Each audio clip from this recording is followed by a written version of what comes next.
All right. Register a credible business. This is for new business owners or someone that's starting a whole new business, right? I recommend you watch this to see how to set it up properly from the very get go, right? And again, this isn't going to be anything specific on taxes, how that affects you. This is specifically looking at it from a funding perspective, okay? When it comes to taxes and all that, you're going to want to consult the CPA, okay? Anyways, so essential for funding. These are the must-haves. Of course, the business address, a resident or home address is fine, no virtual. EIN and business docs provided by the state. You'll get those when you register the business. Uh, Business phone number is okay if you're using a personal. That's not an issue. Business email, it's okay if you're using Gmail, Yahoo, etc. Um, Forgot this is actually optional. The domain name. I don't know why it says necessary. It's optional. The merchant processor, so like QuickBooks, Stripe, etc. You're gonna want to have that set up. Recommended, but it's not always necessary for funding. So the website, the logo, the professional email, Google My Business, accounting software, all that's optional. Okay. So when you real quick, so yeah. Anyways, moving forward. So when you name and register the business, you got to keep in mind that the best practice is to name it something broad, abstract, general terms, and I'll get into why that's important. Okay. So the reason why is when you use certain keywords, it could cause your business to be flagged for a restricted industry or like a high risk industry, right? So, for example, Uncle Bob's 24-hour plumbing LLC. Um, well, immediately it's going to show that you're a plumbing company. If a lender doesn't like the plumbing industry, it could hinder your ability to get approved, right? Or in the worst case scenario, you put a name that insinuates that you're in the adult entertainment industry, firearms, cannabis, tobacco, money services, and gambling. All those are they don't really care. They're just gonna automatically deny you always. So general practice, again, I'm not saying lie, right? I'm just saying that generally you want to make it something like this. So like Red Ocean LLC, Blue Ocean Inc., right? So that way you don't get restricted.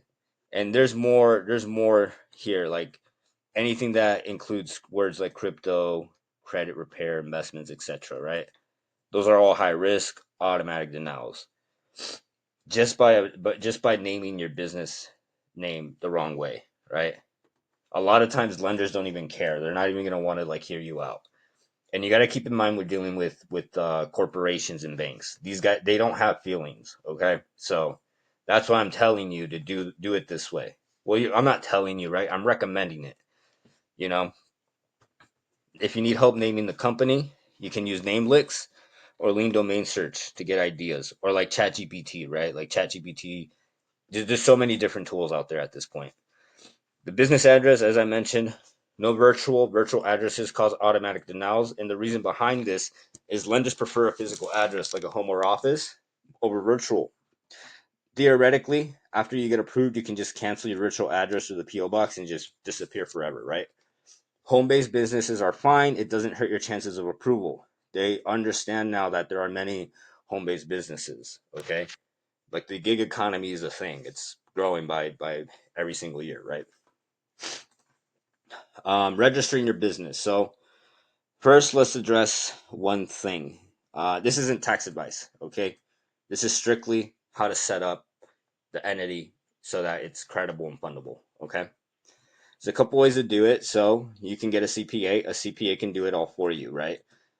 If you do go with a CPA, they can also talk to you about the tax benefits, right? Um, Other than that, though, here are the other options. You can do it yourself. This is how I did it. I'm not saying you do it the way I did. I'm just saying like that's just how I did it. So you basically register a business in blank state, right? Or you put in your state corporate commission or blank Secretary of State business search, right? So for example, here, let's actually use the tools here. Register a business in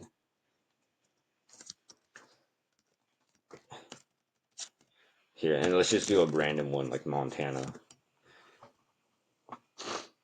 There it is, the Secretary of State website. All the websites are different, by the way. I wish I can make 50 different videos on how to register them in different in the different states, but that's just not possible, right? There's also Arizona. Where is it? Corporate commission. There it is, right? California. You get the picture, right? Starting a business, go to their website, and you get to work, right? There's also ink file, Swift filings, um,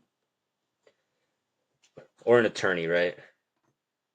Again, this is really just up to you. I did it myself just because I researched it and I just figured out how to do it. And again, I wish I can do 50 different videos for all the states, but um, I don't need 50 different companies, right? So I'm not gonna do it. So, anyways, let's move forward. Your business address, as I mentioned, no virtual. It's okay if you use your home address, right? So you're gonna uh, or the brick and mortar address, right?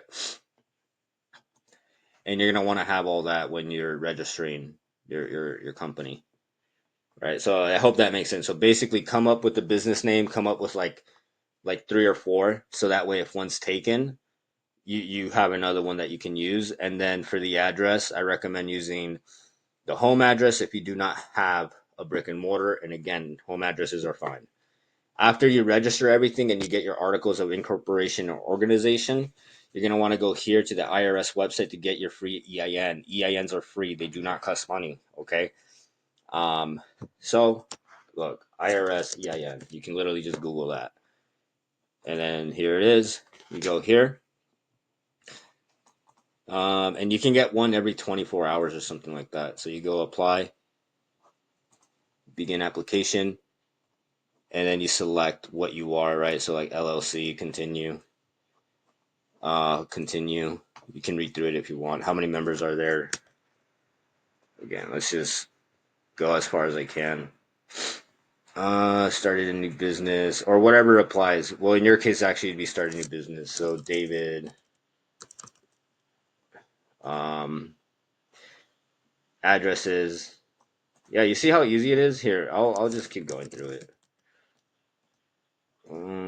Oh wait, actually no, it's gonna ask for my SSN. So yeah, you get the picture, right?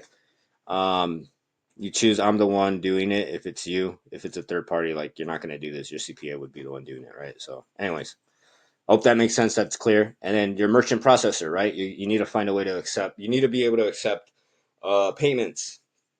So traditional business merchant accounts are offered through like Bank of America, Chase, Wells Fargo. There's a bunch, right? Whether you use traditional or third party is up to you. Typically, traditional is more for established businesses. A third party, I say, is great for someone starting out because I've just been using QuickBooks for a very long time. I don't know if I'll ever go to traditional. I might. I don't know. Who knows? Anyways, that's besides the point. Point is, you want to set that up. You know. Oh yeah, yeah. So you're gonna want to set that up, and that's it. Yeah, your business is registered. So after that, you want to finalize everything. You go to section 3 to do that. Okay. So again, I hope that was clear. Questions, concerns, always just reach out to me and I'll do my best to help. Okay.